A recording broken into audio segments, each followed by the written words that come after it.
Buenos días, tardes, noches. En este vídeo me gustaría hablar de algo muy interesante que es la explicación a la existencia de todo. Bien, evidentemente me voy a limitar a compartir mis reflexiones personales respecto a este tema, confiando en que vosotros compartáis las vuestras y a ver si así, entre todos, llegamos a alguna conclusión. Claramente no vengo aquí a daros la gran respuesta a todas las preguntas.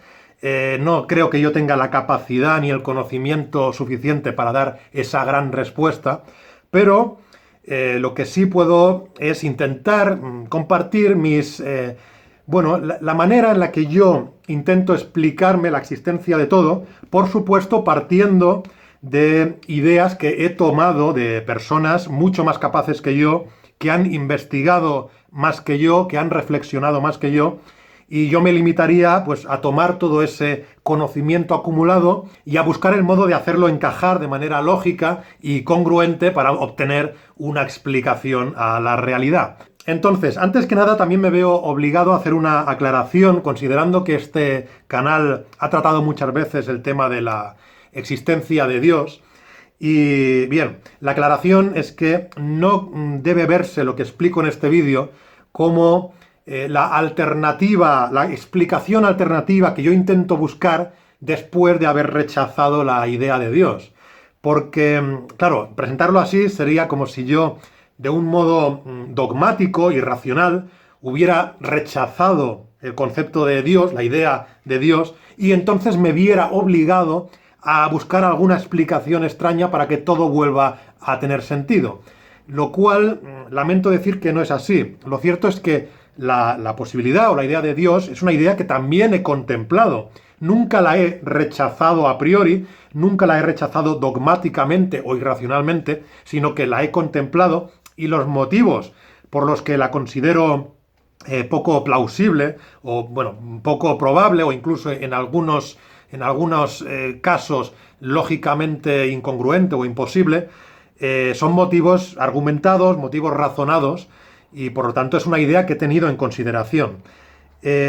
Lo que pasa con la idea de Dios como explicación es que, para empezar, no considero que exista ningún camino lógico, ninguna inferencia que nos lleve necesariamente a esa conclusión. Tampoco hay ninguna inferencia de tipo probabilística que nos lleve a la alta probabilidad de esa conclusión. Además de ello, tampoco creo que pueda ser la existencia de Dios una explicación a la existencia, en tanto que la existencia de Dios ya es una existencia y por lo tanto no puede resolver por sí mismo el problema de por qué existe algo, por ejemplo, porque ya es una existencia, la existencia de Dios. Tampoco veo que se resuelva apelando al hecho de que Dios sea un ser necesario en lugar de contingente, y además de todo ello, creo, como he dicho, que presenta algunas incongruencias, algunas imposibilidades de tipo lógico. Por todo ello, pues es una idea que yo he descartado. Por supuesto, soy consciente de que existen razonamientos teístas que son muy seductores, son muy persuasivos, porque son razonamientos que se basan en intuiciones, en ideas que tenemos, que damos por sentadas, por ejemplo, cosas como el principio de causalidad, cosas como el principio de razón suficiente, ideas de las que partimos, pues porque son cosas que encajan bastante con la realidad que observamos. La idea de que aparentemente todo aquello que empieza a moverse partiendo de la inmovilidad ha sido movido por algo previo. Ideas como que todo lo que empieza a existir, si bien aquí está el tema de la idea de que la materia en sí misma no suele empezar a existir, dada la conservación de la materia, pero ideas como todo lo que empieza tiene una causa, son ideas ciertamente persuasivas. Esas ideas, combinadas con una teoría A del tiempo, una teoría según la cual el fluir del tiempo sea algo realmente objetivo, y combinadas también con el hecho de que el tiempo no puede ser infinito hacia el pasado, porque hay argumentos de tipo lógico bastante potentes para rechazar la idea de la infinitud, de la regresión infinita. Entonces todo eso parece muy congruente para llevarnos a la conclusión de una causa primera. Son ideas que yo finalmente he rechazado porque mi concepción del principio de causalidad o el principio de razón suficientes son distintos a la concepción general. Yo creo que hay elementos en la realidad, elementos científicamente constatados para rechazar el principio de causalidad o el principio de razón suficientes tal y como lo concebimos actualmente. También creo que no puede asegurarse que el tiempo deba concebirse desde la teoría A. Creo que es plausible y que es lógicamente admisible concebirlo desde la teoría B. Evidentemente, cuando se asume la posibilidad de concebir el tiempo desde la teoría B, entonces, desde estos argumentos de causalidad y de sucesión temporal, el universo entendido desde la teoría B vuelve a estar en igualdad de condiciones con Dios, porque el universo, entendido desde la teoría B, puede entenderse como una especie de objeto tetradimensional que sería en sí mismo eterno o atemporal. Entonces tenemos dos alternativas que son eternas, no tienen un comienzo real, porque el universo en tiempo B y Dios son entidades atemporales, por decirlo así, y por lo tanto, ninguno de los dos necesitaría una causa, según estas teorías que exigen causalidad para los entes que empiezan a existir.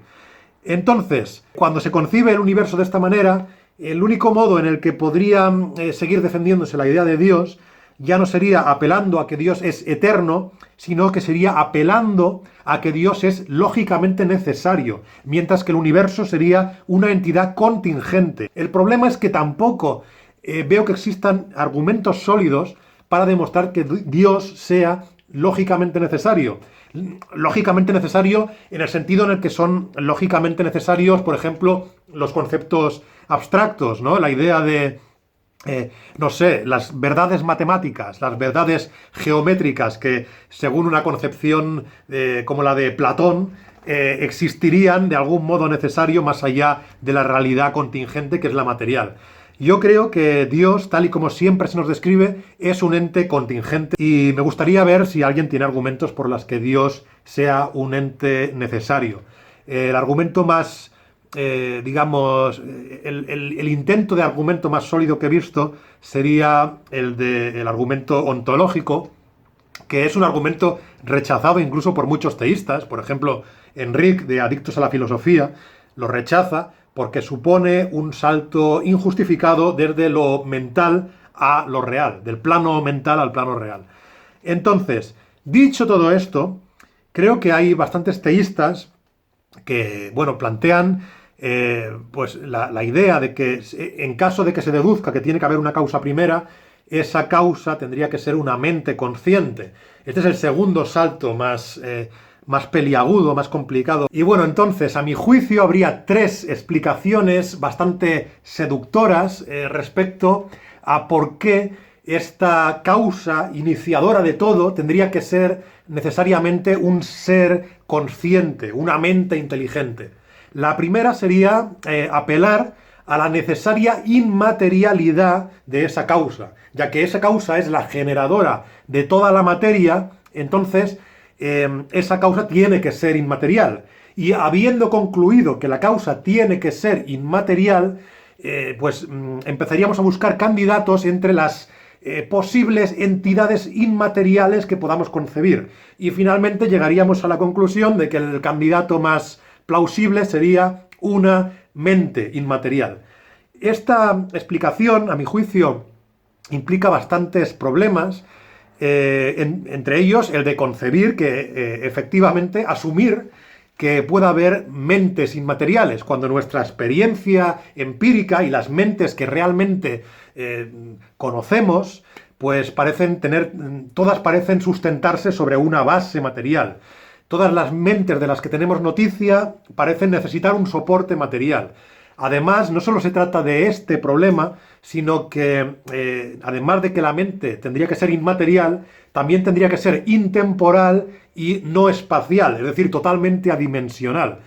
Y, por supuesto, tendría que ser una mente sin experiencia, que no hubiera adquirido sus conocimientos mediante percepción de nada externo a ella. Entonces, es una mente que no solo es que no coincida con las mentes que realmente conocemos, que son materiales, espaciales, temporales, con experiencia. No solo es eso, sino que presenta bastantes incongruencias lógicas que ya expliqué en este vídeo y que, en fin, sería una mente que no estaría en ningún lugar, no ocuparía ningún espacio, no estaría en ningún momento, ni tendría ninguna duración en el tiempo y no estaría hecha de absolutamente nada. Por lo tanto, tengo motivos para rechazarla de entrada. La segunda explicación para que se trate de una mente consciente sería la de contraponer lo determinístico a lo voluntario o aquello que tiene libre albedrío. Es decir, la causa iniciadora de todo no podría ser una causa determinísticamente condicionada, porque no habría nada, no habría condiciones previas a ella que la pudieran haber determinado. Y por lo tanto, al no ser una causa que haya sido determinísticamente condicionada, la alternativa sería que sea una causa con libre albedrío. Una causa que pueda elegir, que pueda decidir hacer una cosa u otra. El problema con esto es que yo no contrapongo lo determinístico a lo voluntario o lo libre. Yo contrapongo lo determinístico a lo aleatorio. De hecho, creo que hay fundamentos bastante sólidos para considerar que en nuestro universo existen fenómenos que no son determinísticos y que no por ello tienen voluntad o conciencia, sino que son fenómenos aleatorios. Esto lo explico bastante más detalladamente en mi vídeo sobre determinismo, libertad y aleatoriedad, y bueno, entonces es una explicación que tengo que rechazar. Y el tercer argumento que nos lleva a la idea de una mente inteligente sería los argumentos de tipo teleológico, es decir, aquellos argumentos que, en base a una observación de la realidad, concluyen una intencionalidad en los fenómenos que observamos en el mundo real. Y por lo tanto concluyen que existe un diseñador que ha estado configurando la realidad de una determinada manera. Estas explicaciones teleológicas podrían ser, por ejemplo, la del diseño inteligente de las formas de vida o, por ejemplo, la del ajuste fino de las constantes físicas del universo. En cuanto al diseño inteligente, ya expliqué en este vídeo de aquí por qué motivo me parecía una idea incongruente, una explicación ilógica, en tanto que para explicar el orden y la complejidad en las formas de vida requiere ya de más orden y más complejidad, porque forzosamente esta idea requiere de un diseñador inteligente que, al ser inteligente, necesariamente tendría que ser un ser pues con la capacidad de razonar, por lo tanto la capacidad de inferir conclusiones partiendo de premisas, con múltiples atributos, un ser con múltiples capacidades, incluida la capacidad de crear y organizar la materia, y por lo tanto, a mi juicio, esto ya implica un ser complejo, un ser ordenado. Y el problema es que para explicar el orden y la complejidad necesitan orden y complejidad. Por otra parte, habría una alternativa mucho más plausible, como lo sería pues, el azar combinado con la selección natural. Es decir, que partiendo de una explicación totalmente natural y totalmente comprensible, por la que unas formas de materia se autorreplican a sí mismas, podríamos llegar a la conclusión de cómo la aleatoriedad en esas autorréplicas combinada con la selección natural permite que de lo simple emerja lo complejo, que la complejidad de esas formas pueda incrementarse en las sucesivas réplicas, un fenómeno que ya ha sido explicado dentro del fenómeno de la evolución, ya se ha explicado cómo podría aumentar la información genética y por lo tanto cómo podría incrementarse la complejidad, y por lo tanto tendríamos una alternativa para explicar la complejidad y el orden en las formas de vida que, si aplicamos la navaja de Occam, es una alternativa mucho más plausible que la del diseño inteligente, porque con esta segunda explicación sí que tendríamos un modo de concluir cómo de lo simple emerge lo complejo. Por lo tanto, esta es la explicación que hay que tomar como verdadera en aplicación de la navaja de Occam. Por otra parte, respecto a la idea del ajuste fino y las constantes, creo que ya lo expliqué muy detalladamente en este vídeo, por lo tanto, bueno, no voy a profundizar otra vez en este tema. Bien, hasta ahora lo que he hecho es un macro resumen de cosas que he ido explicando a lo largo de muchos vídeos respecto a por qué a mí no me convence la idea de Dios como explicación a todo lo que existe, como explicación a la realidad. Pero claro, ahora toca explicar cuál es mi explicación para la realidad, cómo yo explico todo lo que existe. Y bien, de entrada quiero decir que no pretendo aquí dar una explicación absoluta y definitiva. Evidentemente no aspiro a tal cosa en un humilde vídeo de YouTube. Pero lo que sí que voy a hacer es daros mi intento de explicación. Y todo el rollo que os he soltado hasta ahora no ha sido porque sí, no ha sido para aburriros, sino porque en todo este rollo que he ido soltando hasta aquí, he ido cuestionando varios principios, varios axiomas o premisas que damos por sentados normalmente y que creo que conviene cuestionar para entender la realidad. Porque normalmente cuando nos hacemos una pregunta y no hay manera de que encontremos una respuesta congruente o lógica, es posible que nos estemos haciendo las preguntas equivocadas. Es posible que estemos partiendo de presupuestos, de premisas incorrectas y que por eso no encontremos ninguna solución. Y, vale, ¿cuáles serían las premisas o las asunciones incorrectas que yo creo que nos dificultan a veces encontrar esta explicación a la existencia de todo? Bien, yo voy a mencionar 4. En primer lugar, estaría nuestra forma de concebir la nada. En segundo lugar, estaría nuestra idea de el principio de causalidad o el principio de razón suficiente. En tercer lugar, estaría nuestra idea del tiempo, el tiempo que concebimos según la teoría A y no según la teoría B. Y en cuarto lugar, estaría nuestra idea de lo que es contingente, de qué significa que una cosa sea contingente y no necesaria. Bien, entonces, empecemos por lo de la nada, nuestra idea de la nada. Muchas personas, tanto teístas como ateos, consideran que es algo sumamente incongruente, algo inconcebible, el que las cosas surjan de la nada. Y evidentemente es muy razonable que piensen así, porque, bueno, para empezar, porque nuestra experiencia nos indica claramente que las cosas no surgen espontáneamente de la nada, no es algo que observemos en nuestro día a día. Y además de eso, también parece que, bueno, por mera lógica, la nada no es algo no es algo, y la nada no posee características, no posee atributos, no posee potencialidades, y entre ellas, pues no posee la potencialidad de generar cosas. Así que es razonable pensar que las cosas no surgen de la nada. Bien. Entonces, evidentemente, si esto lo unimos con otra preconcepción, que es la del tiempo según la teoría A, pues es muy raro pensar que, por ejemplo, que durante una infinidad de tiempo no hubiera existido nada y que de golpe, a partir de la nada, surgiera todo, surgieran las cosas que existen. Esto yo creo que es una idea que rechaza todo el mundo, por lo menos que no parece muy lógico, ¿no? Para empezar, hay una cosa que hay que decir respecto a esta idea, que es que no habría que imaginar un tiempo infinito de ausencia absoluta, un tiempo infinito de nada, y que de golpe surgiera algo, sino que como concebimos una finitud del tiempo, podríamos entender que es que no hay una nada previa al universo, porque no hay un instante, no hay un momento previo. El tiempo empieza y entonces, como no hay un tiempo anterior, no es que hubiera una nada antes y de la nada surgiera algo después. No hay nada previa porque no hay tiempo previo.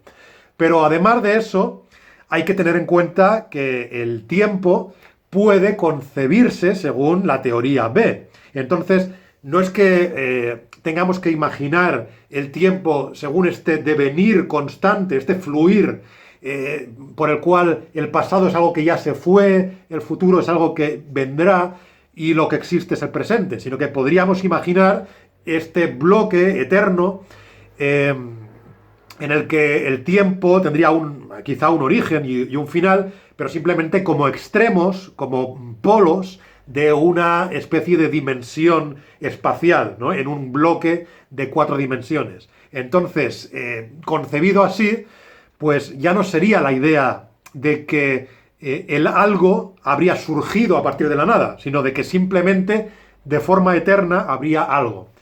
Pero sigue habiendo una cuestión razonable que podrían esgrimir los teístas, que es la cuestión leibniziana, ¿no? La cuestión de, bueno, ¿y por qué hay esa cosa, ese universo de 4 dimensiones? ¿Por qué existe eso en lugar de nada? Y esto es lo que voy a intentar cuestionar también desde la idea de lo contingente. Nuestra idea de que hay cosas contingentes. Este universo que existe, pues existe en lugar de no existir nada. Y en tanto que asumimos que el universo es contingente, podría no haber existido nada y en lugar de nada lo que existe es este universo. Y bien, entonces habría que explicar por qué existe este universo en lugar de no existir nada. Lo que a mí me surge de entrada cuando se me plantea esta pregunta leibniziana es, ¿y por qué no? Esta es la primera pregunta.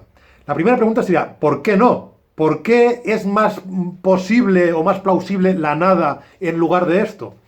Habría réplicas razonables. Podría decirse, bueno, la nada es más simple, es la ausencia absoluta de cualquier cosa, y el algo es más complejo. Por lo tanto, algo más simple es de entrada más plausible que algo complejo y elaborado. Entonces, si en lugar de lo simple, que es la nada, existe lo complejo, que es la existencia de cosas diversas, como se ha dado en este universo, hay que explicar por qué se ha dado esta alternativa, que es la más improbable a priori, en lugar de la más probable, que es la nada. Y si bien me parece una réplica razonable, creo que quizás dentro de lo contingente, dentro de lo que puede ser o no ser, no debamos concebir que se da solamente una de las dos alternativas y la otra no se da. Es decir, podría ser que dentro de estas cosas que son contingentes, que pueden darse o no darse, nosotros viviéramos una de las alternativas y no viviéramos la otra.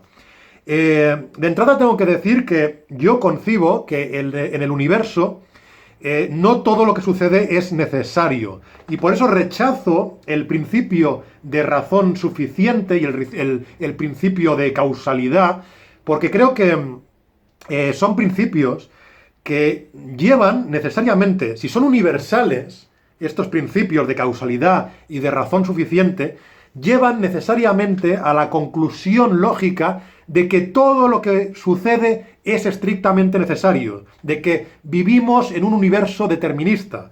Porque si todo lo que sucede tiene una causa concreta y todo tiene una explicación o una razón suficiente para ser de una manera y no de otra, entonces nada podría haber sido distinto a como ha sido. Cada cosa que ha sucedido estaría necesariamente determinada por esa razón suficiente o por esa causa previa. Evidentemente, el principio de causalidad implicaría necesariamente también el principio de causalidad proporcional, en la cual cada aspecto de una consecuencia tendría un reflejo en su causa. Por lo tanto, todo el universo sería absolutamente determinista. Yo rechazo esta idea.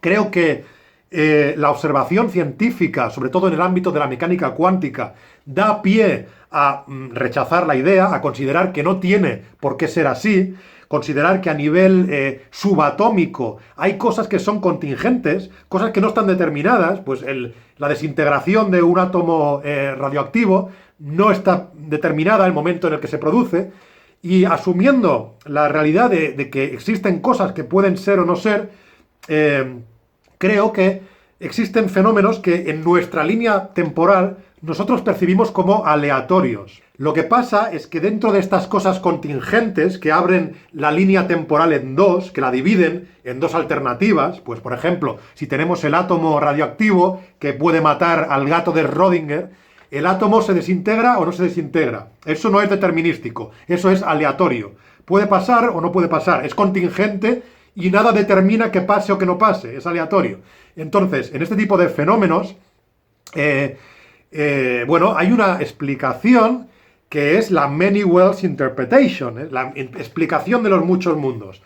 Dada esa posible explicación, pues podría ser que en estos fenómenos que percibimos como contingentes, las dos alternativas estuvieran dándose y que nosotros percibamos solamente una de las dos alternativas. A mí no me parece una idea rechazable y además, si nos retrotraemos a la pregunta primera, la de por qué hay algo en lugar de nada, pues la respuesta podría ser que se ha dado algo y se ha dado nada. Dentro de esas dos posibilidades contingentes se han dado las dos. Nosotros percibimos una, pero se han dado las dos. Cada vez que en el universo sucede algo aleatorio, algo no determinístico o contingente, se dan las diversas alternativas y nosotros percibimos una de ellas. Una de las alternativas es este universo existente y nosotros lo percibimos, porque evidentemente desde el principio antrópico nosotros existimos en el universo existente. Pero la otra alternativa, la de la nada, también se ha dado y no se ha dado dentro de nuestra línea temporal, desde la línea en la que nosotros estamos percibiendo la realidad. ¿De acuerdo?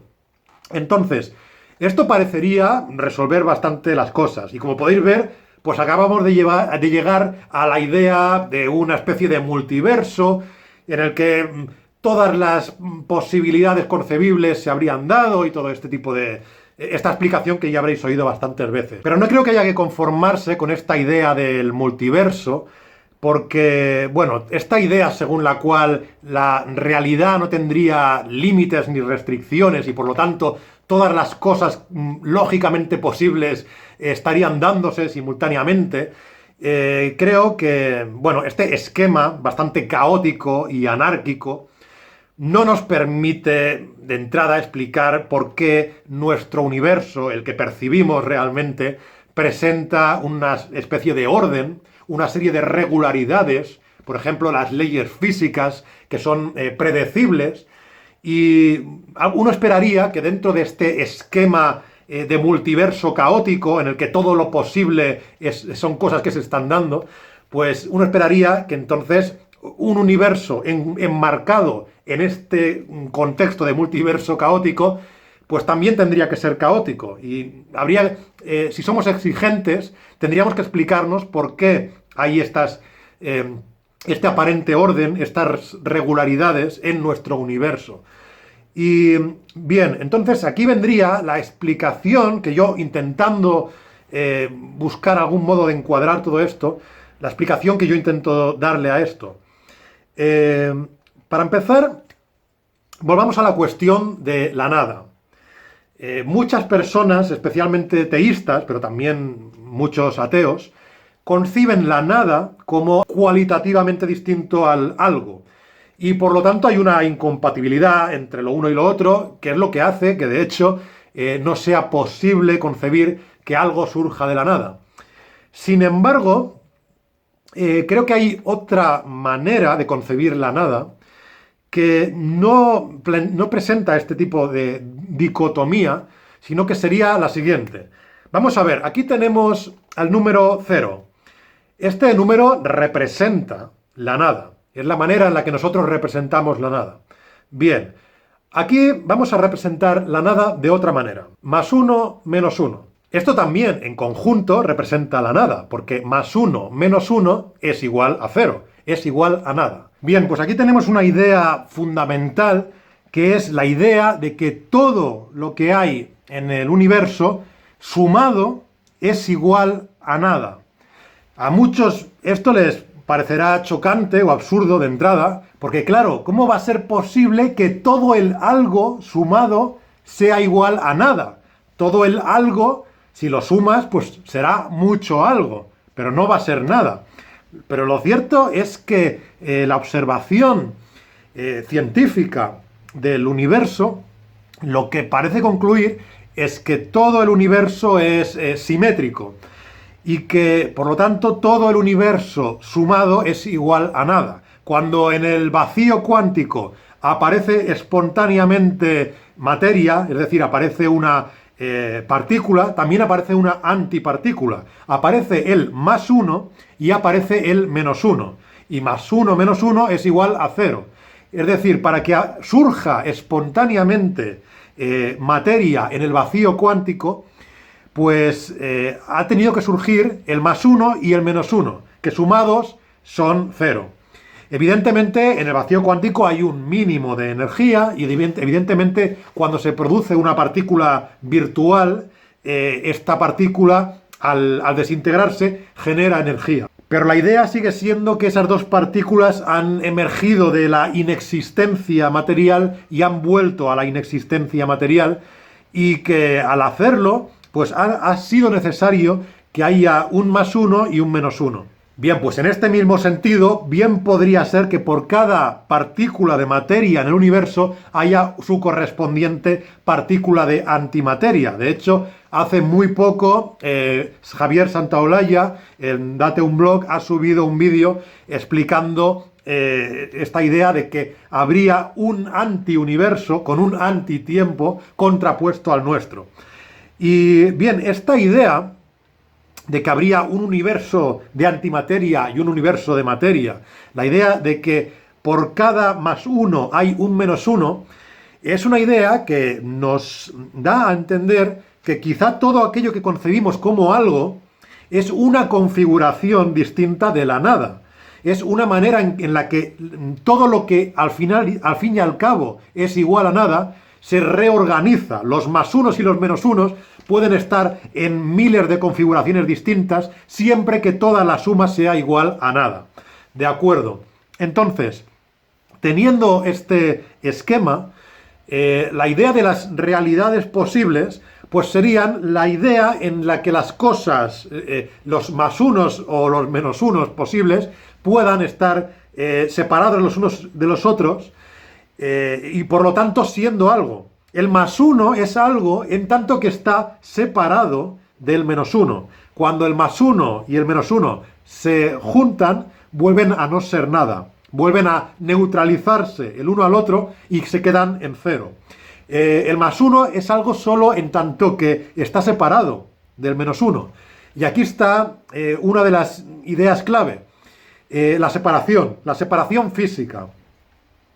Esta es una idea clave que, a mi juicio, pues por lo que yo he leído de gente que entiende de este tema mucho más que yo, pues puede ayudarnos a entender cómo funciona la existencia. Al parecer, en el tiempo del universo, en este tiempo B, esta sucesión de fotogramas que sería el tiempo, lo que vemos y lo que nos da la idea de una regularidad es que en este tiempo actúan una serie de fuerzas físicas. También hay otro fenómeno que nos ayuda a percibir un progreso del tiempo, que es la entropía, el aumento, el incremento constante de la entropía. Yo creo que si partimos de la concepción de que en el límite último fundamental no hay límites y que por lo tanto se pueden estar dando todas las configuraciones posibles de la nada, o sea, todas las cosas que suman nada pueden estar dándose en diferentes configuraciones, pues una manera posible en la que estén dándose es una manera organizada en el tiempo. Desde esa manera, por ejemplo, la flecha del tiempo apunta a que la entropía va aumentando. Pues desde esta concepción, el tiempo que vemos transcurrir nosotros estaría pasando de las configuraciones más ordenadas y por lo tanto menos entrópicas a las configuraciones más entrópicas. Esto podría explicarse, por ejemplo, por las leyes de Boltzmann. Las configuraciones en las que hay más desorden, más entropía, serían estadísticamente más probables. Entonces, cuando pasamos en la línea del tiempo de una configuración a otra, vamos pasando por mera probabilidad estadística a configuraciones más probables, y por eso lo que percibimos es que las cosas se van desordenando. El tema de la entropía yo creo que se corresponde con una cuestión probabilística o estadística. Pero hay otras cosas que vemos cómo actúan en la dimensión tiempo, que serían las fuerzas físicas. Fuerzas físicas como por ejemplo la gravedad, como por ejemplo el electromagnetismo o como por ejemplo la interacción nuclear fuerte. La interacción débil la vamos a dejar aparte porque bueno, es algo bastante complejo. Y también vemos otro fenómeno que se da en la línea del tiempo, que es la expansión del espacio. El hecho de que las galaxias más lejanas, como se ha comprobado a través del efecto Doppler y el corrimiento hacia el rojo, pues se están alejando de nosotros. Entonces lo que vemos es que en el universo hay eso que llamamos fuerzas, son fenómenos de separación de objetos o de aproximación de objetos. Es decir, que en la dimensión espacio se están separando cuerpos físicos unos de otros o juntándose unos con otros. Y esto creo que es bastante revelador, porque estas fuerzas, esto que percibimos como fuerzas y como movimiento, porque nosotros vemos en nuestro tiempo B, vemos los fotogramas uno detrás de otro y vemos movimientos, pues al ver cosas que se separan o ver cosas que se juntan, estaríamos viendo cómo los más unos y los menos unos se van colocando en diversas configuraciones, siendo el espacio físico que los separa, pues la medida en la que están separados los más unos de los menos unos, la medida en la que existen. En el caso de fuerzas en la que lo positivo y lo negativo se atraen, como por ejemplo pasa con la fuerza electromagnética, que la carga positiva atrae la negativa, pues aquí tenemos el más uno y el menos uno, que fotograma tras fotograma, en las diferentes configuraciones de la nada, pues se van uniendo hasta caer y neutralizarse y quedarse en una carga neutra. En el caso de la materia y la antimateria, la idea que parece defendida por algunos científicos es que funcionaría al revés. Es que la materia y la antimateria, en lugar de ser atractiva en cuanto a lo diferente y repulsiva en cuanto a lo igual, sería atractiva en cuanto a lo igual y repulsiva en cuanto a lo diferente. Es decir, en la carga, positivo y positivo se repelen, negativo y negativo se repelen, pero positivo y negativo se atraen. Pues en la cuestión de la fuerza gravitatoria y la materia o la antimateria podría suceder lo contrario. La materia gravitatoriamente atrae a la materia y gravitatoriamente repele a la antimateria. Entonces hay toda una serie de fenómenos físicos que nosotros percibimos como fuerzas físicas que lo que hacen es presentarnos diferentes configuraciones de los más unos y los menos unos, diferentes configuraciones de cosas que sumadas en conjunto son iguales a nada. Esto es algo en lo que tengo que profundizar más. Sé que en este vídeo he dicho muchas cosas que a mucha gente le parecerán una locura, pero bueno, todo esto ha sido la manera en la que yo progresivamente intento ir explicándome la realidad. Me gustará ver vuestros comentarios, me gustará ver qué es lo que opináis sobre esto y bueno, nada más que decir, hasta la próxima.